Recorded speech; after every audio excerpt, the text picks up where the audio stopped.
بسم اللہ الرحمن الرحیم۔ شروع کرتا ہوں اللہ کے نام سے جو بڑا مہربان اور نہایت رحم کرنے والا ہے۔ السلام علیکم ورحمۃ اللہ وبرکاتہ۔ امید ہے کہ تمام احباب خیر و عافیت سے ہوں گے۔ سب سے پہلے آپ صلی اللہ علیہ وسلم پر درود کا نذرانہ۔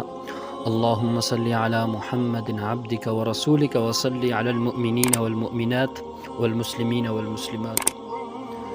آپ دیکھ رہے ہیں میرا یوٹیوب چینل اسلامک ویڈیوز۔ آج میں آپ حضرات کو ایک بچے کی ایمان کی آزمائش کا واقعہ سناتا ہوں۔ رسول اللہ صلی اللہ علیہ وسلم نے فرمایا کہ پہلے زمانے میں ایک بادشاہ تھا، اس کے ہاں ایک جادوگر تھا۔